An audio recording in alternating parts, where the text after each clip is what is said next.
dans beaucoup de cœurs des téléspectateurs, elle restera l'éternelle mamie piquante et drôle de scènes de ménage. Ce vendredi 24 mars 2023, l'annonce du décès de Marion Gaime a été faite. La comédienne avait 84 ans.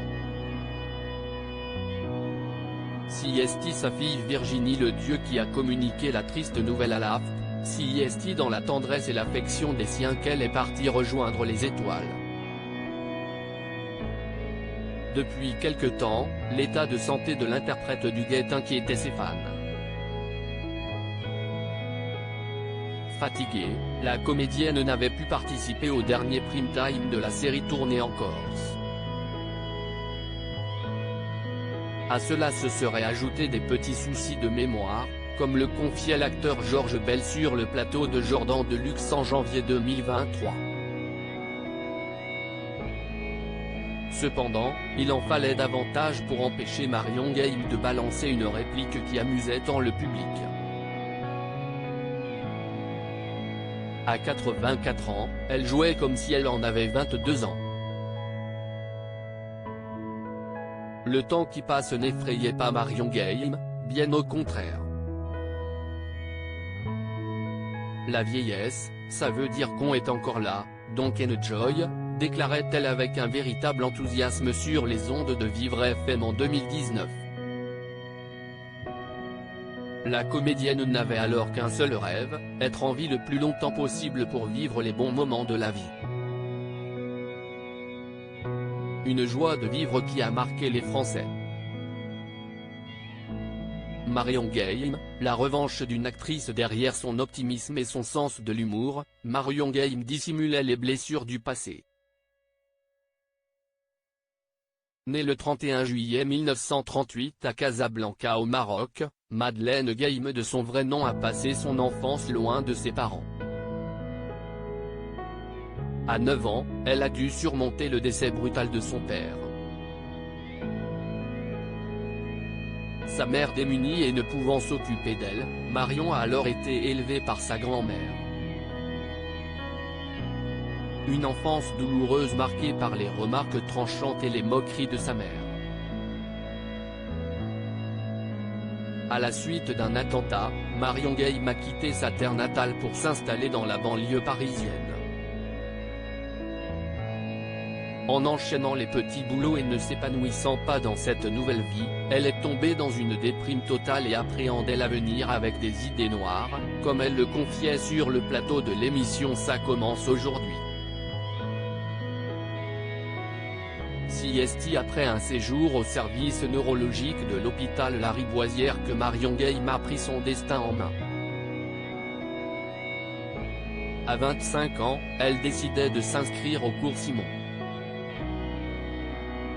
Brillante, elle a décroché le prix Marcel Achard en 1968.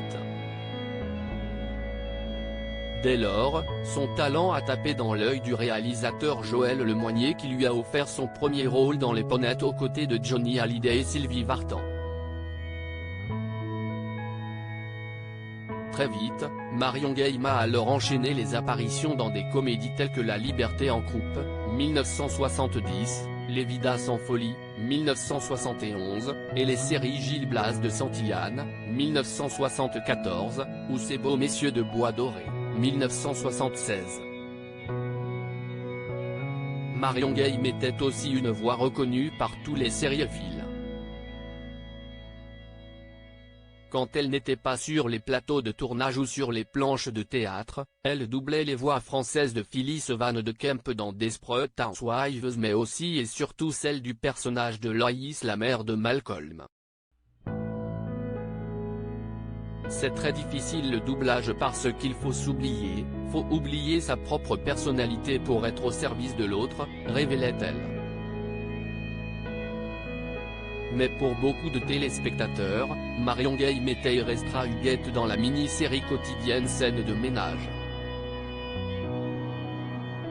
En 2009, elle est devenue l'épouse de Raymond, interprétée par Gérard Hernandez. Une retraitée piquante et prête à jouer des mauvais tours, mais qui était loin, très loin de sa propre personnalité. Cette bonne femme ne me correspond pas du tout. Le côté où toute sa vie elle aura été derrière un mari hargneux et désagréable. Mais moi, je ne tenais pas le coup 5 minutes. Moi c'était les affaires sur le palier, changement de serrure immédiatement, écrivait l'actrice au caractère bien trempé dans son livre C'est comment votre nom déjà ? Aux éditions Archipoche. Marion Game, ces hommes qui ont marqué sa vie. Si son mariage avec Gérard Hernandez à l'écran a duré, Marion Game a connu une vie sentimentale tumultueuse. À 20 ans, la comédienne est devenue l'épouse de Philippe Ledieu. 9 mois après leur union, ils sont devenus les heureux parents d'une fille prénommée Virginie. Après leur divorce, Marion Game a retrouvé l'amour dans les bras de Jacques Martin. En voyant la comédienne sur scène en 1968, l'animateur de l'école des fans est littéralement tombé sous son charme. Cependant, cette idylle passionnée de près de 10 ans n'a pas survécu à la jalousie excessive et l'égoïsme de Jacques Martin. Je me suis barré parce que Jacques Martin, ce n'était pas ma vie. Il voulait régner tout le temps. Il ramenait sa gueule. Je n'avais rien à faire avec cet homme. Confiait Marion Game en l'émission L'Instant de Luxe en septembre 2021.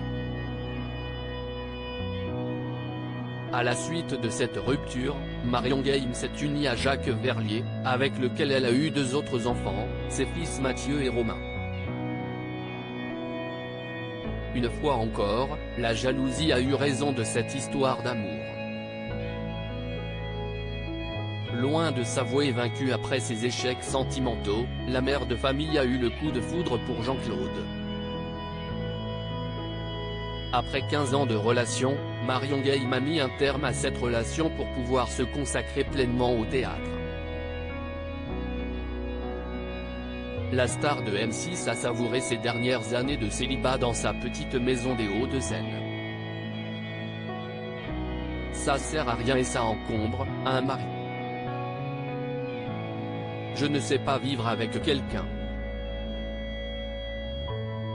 C'est compliqué, les manies, les besoins, les préoccupations de l'autre. Avouait-elle à nos confrères du Parisien, le 14 mai 2021. Crédit photo, Cédric Perrin.